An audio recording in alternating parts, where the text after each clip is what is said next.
Bismillahirrahmanirrahim. Assalamualaikum warahmatullahi wabarakatuh. Perkenalkan, nama saya Muhammad Miftahul Surur, NIM J1B080054. Di sini saya akan coba mempresentasikan tentang laporan akhir mengenai praktek kerja lapangan di pabrik pakan Feed Mill STIP Banyumelak NTB dengan judul laporan akhir penerapan standar operasional prosedur keselamatan dan kesehatan kerja K3 di pabrik pakan Feed Mill Science Technology and Industrial Park NTB. Agar lebih singkat dan jelas, langsung saja kita menuju ke pembahasan mengenai laporan akhir ini. Baiklah, ini adalah cover mengenai PowerPoint saya dengan judul laporan penerapan standar operasional prosedur keselamatan dan kesehatan kerja K3 di pabrik pakan Feed Mill Science Technology Industrial Park STIPAK NTB. Latar belakang. Pendahuluan. Seiring perkembangan teknologi, proses produksi pakan telah menyesuaikan diri dengan teknologi, sehingga muncullah berbagai pabrik industri skala nasional di setiap daerah, terutama NTB. Berbagai komitmen pun datang, terutama di antara 15 komitmen gubernur yang langsung mendapat perhatian. Ia berharap ini menjadi model pembangunan ekonomi dan iklim investasi yang berkembang baik di NTB, sehingga berdirilah STIPAK yang menjadi wadah industrialisasi terutama pabrik pakan Feed Mill di NTB. Dengan adanya PKL ini, mahasiswa diharapkan bisa menerapkan ilmunya serta memperoleh pengalaman kerja di perusahaan atau instansi yang dipilih sebagai tempat PKL. Kegiatan PKL ini bermanfaat untuk menambah wawasan, keterampilan, etika, disiplin, kemampuan, dan bertanggung jawab. B. Maksud dan tujuan PKL. 1. Tujuan umum. Adapun tujuan umum praktik kerja lapangan antara lain yaitu A. Untuk mengetahui nama alat dan fungsinya. B. Untuk mengetahui prosedur dan mekanisme kerja di pabrik pakan Feed Mill. B. Untuk mengetahui proses pemeliharaan, maintenance, mesin bagging dan Feed Mill. D. Untuk mengetahui proses produksi pakan di pabrik pakan Feed Mill. 2. Tujuan khusus. Adapun tujuan khusus praktik kerja lapangan antara lain yaitu untuk mengetahui standar operasional prosedur keselamatan dan kesehatan kerja K3 di pabrik pakan Feed Mill Science Technology and Industrial Park STIPAK NTB. C. Kegunaan PKL. Adapun kegunaan dari praktek kerja lapangan ini dibagi menjadi 3 yaitu 1. Bagi perusahaan, menjalin relasi yang teratur, sehat, dan dinamis antara STIPAK NTB dengan Fakultas Teknologi Pangan dan Agroindustri Universitas Mataram. B. Penyiapan tenaga kerja terdidik yang diharapkan setelah lulus dapat bekerja dengan baik apabila mahasiswa tersebut bekerja pada perusahaan atau instansi yang bersangkutan karena telah mengetahui profil dari perusahaan atau instansi tersebut. 2. Bagi mahasiswa. A. Melatih keterampilan mahasiswa program sarjana sesuai dengan pengetahuan yang diperoleh selama mengikuti perkuliahan di Fakultas Teknologi Pangan dan Agroindustri Universitas Mataram. B. Belajar mengenal dinamika dan kondisi nyata dunia kerja pada unit-unit kerja, baik dalam lingkungan pemerintahan maupun perusahaan. C. Mengembangkan ilmu yang diperoleh di bangku kuliah dan mencoba menemukan sesuatu yang baru yang belum diperoleh dari pendidikan formal. D. Mendapatkan masukan tentang berbagai macam masalah yang sering terjadi dalam dunia industri yang dapat dipecahkan bersama. E. Memperluas pengetahuan teknologi industri dan dapat mengisi alur dan proses industri pembuatan pakan di pabrik pakan Feed Mill. F. Melatih tanggung jawab dan kedisiplinan mahasiswa sebelum memasuki dunia kerja. 3. Bagi Patepa Unram. A. Mendapat umpan balik untuk menyempurnakan kurikulum sesuai dengan kebutuhan perusahaan atau instansi dan tuntutan pembangunan pada umumnya. B. Menjalin relasi yang teratur, sehat, dan dinamis antara STIPAK NTB dengan Fakultas Teknologi Pangan dan Agroindustri Universitas Mataram. D. Tempat praktik kerja lapangan. Praktik kerja lapangan PKL dilaksanakan di Science Technology and Industrial Park NTB yang berlokasi di Jalan Raya Bel nomor 2, Desa Lelede, Banyumelak, Kediri, Kabupaten Lombok Barat, Nusa Tenggara Barat. Jarak tempuh dari kota Mataram 7,2 km. Setelah terowongan kedua dari Mataram, luas total lahan di STIPAK NTB yaitu kurang lebih 26 hektar. E. Jadwal waktu praktik kerja lapangan. Kegiatan praktik kerja lapangan PKL dilakukan dalam bentuk orientasi lapangan, yaitu berupa praktik kerja pada suatu perusahaan yang bersangkutan. Dalam kegiatan ini ada beberapa aspek penting yang dipelajari yang berkaitan dengan kegiatan perusahaan. Adapun jadwal kegiatan praktik kerja lapangan PKL di Science, Technology and Industrial Park adalah sebagai berikut. Bisa kita lihat pada tabel.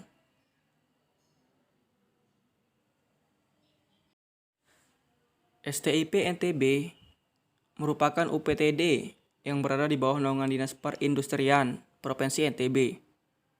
Berawal dari Teknopark Banyumulak, di bawah pengelolaan LIPI sampai tahun 2018, STIPAK pertama kali digagas dan dibentuk melalui Bapeda bidang penelitian dan pengembangan pada masa pemerintahan Pak Gubernur Zulkifli Mansah dan dibentuk dengan peraturan Gubernur nomor 45 tanggal 14 Desember 2018. STIPAK diresmikan pada bulan Januari 2019 dan personelnya secara resmi dilantik pada bulan Maret 2019. Kemudian gedung pertama STIPAK, gedung M1 resmi ditempati pada Januari 2020. Berikut 4 fungsi dari STIPAK NTB. 1. Divisi inkubasi bisnis bertujuan untuk menghadirkan startup baru dalam bidang teknologi informasi. 2. Divisi inovasi dan pengembangan teknologi berfungsi sebagai wadah untuk melahirkan berbagai prototipe produk permesinan dan olahan. 3. Divisi kerjasama dan bisnis proses mengadakan akomodasi kemitraan dengan IKM, masyarakat, perguruan tinggi, dan instansi lainnya. 4. Divisi Edowisata Teknologi menyediakan sarana wisata berbasis keilmuan dan teknologi, serta menjadi wadah bagi berbagai kalangan. Berikut adalah struktur organisasi. STIPAK NTB merupakan bagian dari Dinas Perindustrian NTB yang bergerak di bidang perkembangan teknologi dan inovasi, edowisata, keilmuan dan teknologi, inkubasi bisnis, investasi, dan bisnis proses. Jadi untuk di STIPAK ada kepala UPTD dengan 4 jabatan di bawahnya, jabatan fungsional, seksi kerjasama dan edowisata, seksi inkubasi dan pengembangan teknologi, dan subbagian tata usaha. Nah, di dalam seksi kerjasama dan edowisata terdapat 2 manajer. Pertama, manajer kerjasama dan bisnis. Kedua, manajer edowisata dan teknologi. Dan di seksi inkubasi dan pengembangan teknologi ada 2 manajer. Pertama, manajer inovasi dan teknologi, dan kedua, manajer inkubasi bisnis yang bisa kita lihat di gambar. Kegiatan umum perusahaan. Kegiatan di STIPAK biasanya dimulai pada pukul 7.30 sampai dengan 15 WITA. Seperti halnya jam kantor biasa. Kegiatan-kegiatan yang dilakukan setiap pagi seperti apel pagi, briefing antara manajer, staf, dan karyawan STIPAK NTB. Setelah kegiatan tersebut, maka staf mengerjakan tugas masing-masing. Khusus di hari Jumat agar lebih fit tenaga dan kekuatan fisik, maka dilaksanakanlah senam pagi. Dan hari Sabtu dan Minggu libur. Kegiatan rutin yang dilakukan STIPAK juga adalah penerimaan mahasiswa PKL. Salah satu syarat yang ditetapkan di STIPAK kepada peserta yang melakukan proposal PKL harus melakukan program PKL minimal 1 bulan. Tujuan penerapan syarat ini adalah agar PKL mampu menguasai seluruh bidang kegiatan yang dilakukan oleh STIPAK, mulai dari divisi inovasi teknologi, edowisata keilmuan dan teknologi, inkubasi bisnis, dan kerjasama bisnis proses. Pelaksanaan PKL bidang kerja. STIP merupakan UPTD yang berada di bawah naungan Dinas Perindustrian NTB yang bergerak dalam bidang industrialisasi. 1. Proses prosedur kerja dan produksi pakan. A. Proses perancangan. Perancangan dibagi menjadi 2, yaitu bagian mesin bagging dan bagian mesin produksi pakan atau pet mill. Bisa kita lihat pada skemanya. Yang pertama, ketika material sudah berada di bin, ia akan menuju konveyor 1, kemudian akan diangkut atau ditransfer menuju bucket elevator 1, kemudian akan diarahkan melalui valve 1 menuju konveyor 2. Nah, di sana bahan jagung akan disaring oleh magnet untuk bahan dari yang tidak diinginkan, baru diarahkan ke valve 2 menuju bin. Berikutnya ya ini B, bagian produksi pakan. Ya, yang pertama persiapan bahan baku. Disiapkan terlebih dahulu semua bahan dari jagung, dedak, konsentrat, dan vitamin. Dalam setiap proses produksi, komposisi bahan yang digunakan adalah 50% jagung, 32% konsentrat, 18% dedak, dan 500 gram vitamin. Dalam kegiatan produksi, bahan tidak langsung dimasukkan semuanya, tetapi melalui beberapa tahap dalam jumlah 450 kg sampai dengan 500 kg per tahap. Gambar 3, skema persiapan bahan baku. Bisa kita lihat di LCD. Berikutnya proses produksi. Pertama, masukkan material secara manual ke dalam bucket elevator, lalu masukkan material diangkut ke pre-cleaner untuk dibersihkan dari benda-benda seperti tongkol jagung, potongan karung, atau logam yang ikut terangkut. Setelah itu, material memasuki bin. Bahan lain seperti dedak dan konsentrat yang tidak perlu digiling diangkut ke bin melalui bucket elevator 2. Proses penggilingan. Material jagung yang berada di bin dimasukkan ke hammer mill untuk penggilingan. Kemudian material jagung yang telah digiling diangkut ke bucket elevator 2 oleh screw conveyor dan kemudian diangkut oleh bucket elevator kedua ke bin mixing. Berikut adalah skemanya. Berikutnya bagian pencampuran dan pengepakan. Bahan jagung dan bahan lain yang masih dalam mixing dimasukkan ke mixer. Sebelum dimasukkan, ditambahkan terlebih dahulu vitamin sebanyak 500 gram secara manual ke dalam mixing. Setelah itu, baru kemudian semua bahan dimasukkan ke mixer untuk proses pencampuran. Di mixer, semua bahan diaduk selama 3 menit. Setelah itu, produk yang sudah dicampur dimasukkan ke final bin untuk di-packing. Berikut adalah tabel data produksi dari tahun 2021, bulan Maret, April, dan Mei.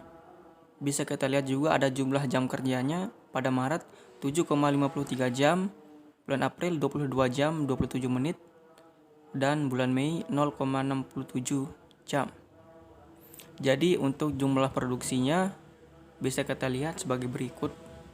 Dari jumlah produksi, total bahan produksi, total hasil produksi, dan total susut sebagai berikut. B. Berikut prosedur kerja atau SOP. 1. Prosedur umum. Pada prosedur ini bertujuan untuk memberikan dan mematikan supply kepada semua mesin. A. Menyalakan. Pastikan lampu indikator pada panel listrikan sudah menyala, merah, kuning, dan hijau. Pastikan switch pada fase RS. Berikutnya nyalakan kompresor 3 fase dan tuas power pada panel kelistrikan. B. Mematikan. Matikan kompresor 3 fase dan tuas power pada panel kelistrikan. Berikutnya prosedur pada mesin bed mill. A. Menyalakan mesin. Nyalakan saklar MCB safety dan tuas power pada panel bed mill. Nyalakan semua saklar yang ada di panel bed mill. Pastikan semua saklar di dalam panel sudah dalam kondisi on. Nyalakan hammer mill. Tunggu beberapa saat kemudian nyalakan mixer. Nyalakan bucket elevator, nyalakan pre-cleaner, nyalakan circuit conveyor, nyalakan feeder, nyalakan dust collector. Proses loading. 1. Setelah proses dijalankan, maka semua memasukkan material yang akan diolah. Untuk gate 3, gate 4, gate 5, dan mixer gate menyesuaikan dengan isi material pada bin penyimpanan masing-masing yang ditandai dengan lampu indikator dari sensor. Kedua, untuk setting feeder, tekan PU exit, kemudian putar hingga yang diinginkan. Setting awal pada 15 Hz. Jika sudah, kemudian tekan set. Kemudian tekan ref untuk menjalankan pengaturan yang sudah diset. Kemudian untuk merubahnya langsung putar dan tekan set. Jika sesuai dengan nilai yang diinginkan, kemudian ref untuk menjalankan. Berikut adalah prosedur mematikan mesin bed mill. 1. Matikan dust collector, DC1, DC2, dan DC3. Matikan feeder. Matikan screw conveyor, matikan full cleaner atau pre-cleaner, matikan bucket elevator BE2 dan BE3, matikan hammer mill, matikan mixer, matikan tombol atau tuas safety, tuas di dalam panel, dan posisikan semua dalam kondisi off. 3. Prosedur pada mesin bagging. A. Menyalakan mesin. Menyalakan safety dan semua saklar yang ada dalam panel bagging. Berikutnya menyalakan conveyor. C2. Menyalakan bucket elevator BE1, menyalakan conveyor 1, khusus C1 harus menyalakan panel di luar untuk menjalankan conveyor 1.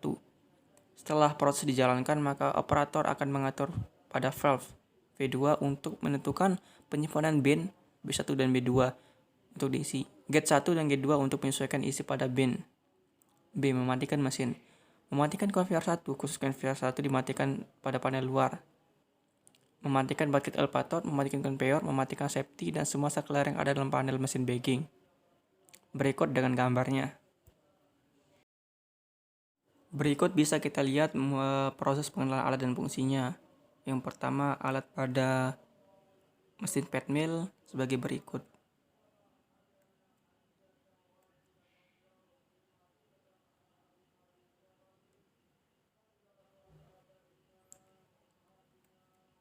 Tabel bagian alat pada mesin bagging dan fungsinya sebagai berikut.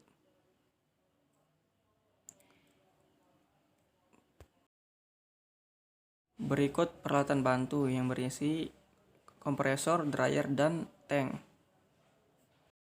Proses pemeliharaan atau maintenance. Kegiatan pemeliharaan merupakan salah satu fungsi yang perusahaan yang memiliki peran penting dalam kegiatan produksi.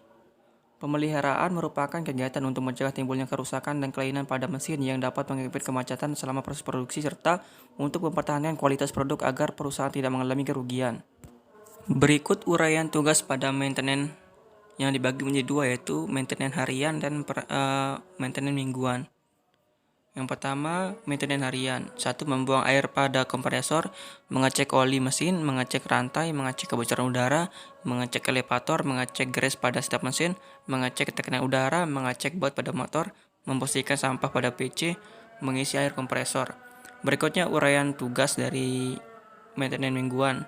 1. Menghilangkan partikel besi pada magnet, memberikan dust collector, mengosongkan bin, membersihkan hammer mill, membersihkan screw conveyor, membersihkan bucket elevator, membersihkan mixer, mengecek dan membersihkan oli gardan.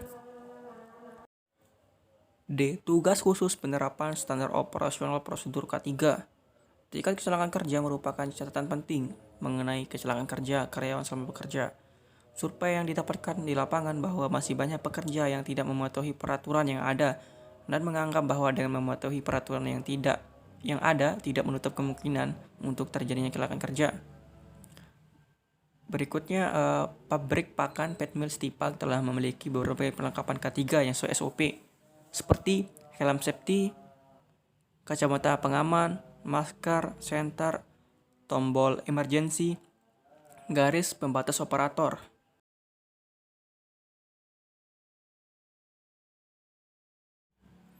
Ya, pelaksanaan kerja di STIP khususnya di pabrik pembuatan pakan ternak dilaksanakan secara langsung. Jadi untuk setiap produksi, setiap proses keseharian ditindaklanjuti secara langsung. Artinya mahasiswa yang bertindak sebagai operator dan lain-lain dalam kegiatan praktik. Beberapa kendala yang dihadapi selama proses pelaksanaan kerja lapangan antara lain: A. Adanya kecanggungan berinteraksi karena harus dapat menyesuaikan diri dengan lingkungan perusahaan. Belum adanya pengalaman bekerja di perusahaan sehingga melanggar gugup dalam bekerja. Masih kurangnya jam produksi hingga kurang maksimalnya skill. Cara mengatasi kendala: belajar untuk membiasakan diri dengan keadaan lingkungan. Meminta arahan dan bimbingan pada karyawan tentang pekerja atau kerjaan yang tidak tahu sebelumnya. Menjalankan program-program yang bisa dijalankan dengan tetap mengikuti protokol kesehatan. Penutup. Kesimpulan. Setelah melaksanakan PKL di STIP, maka dapat diambil beberapa kesimpulan. Pertama, STIP merupakan salah satu dari 15 komitmen gubernur. Yang kedua, STIP dibagi menjadi 4 divisi. Yang pertama, divisi pengembangan teknologi dan inovasi. Kedua, divisi ide wisata, keilmuan dan teknologi. Yang ketiga, divisi inkubasi bisnis. Yang keempat, divisi investasi dan bisnis yang proses masing-masing dipimpin oleh manajer operasional. Yang ketiga, pabrik pakan pet mill STIP merupakan pabrik skala industri besar yang memiliki kualitas pencampuran pakan terbaik di NTB. Beberapa bagian utama penunjang pabrik seperti alat dan mesin industri seperti hammer mill dan mixer, SOP yang lengkap dan fleksibel, standar K3 yang telah diterapkan, dan proses pemeliharaan maintenance rutin. 4. K3 dalam dunia pekerjaan terutama dalam industri sangat diperlukan, karena itu yang akan menjadi dasar bekerja. Beberapa perlengkapan K3 seperti topi atau helm, sepatu bot, sarung tangan, dan masker yang dapat menghindari karyawan dari kecelakaan kerja. B. Saran. Diharapkan PKL berikutnya pihak kampus lebih mempermudah dan tidak mempersulit. Dan dari pihak STIP lebih banyak mengadakan bimbingan teknik terkait dengan kegiatan keseharian. Terima kasih, demikian dari presentasi dari saya. Kurang lebihnya saya mohon maaf. Wabillahi taufiq wal hidayah. Wassalamualaikum warahmatullahi wabarakatuh.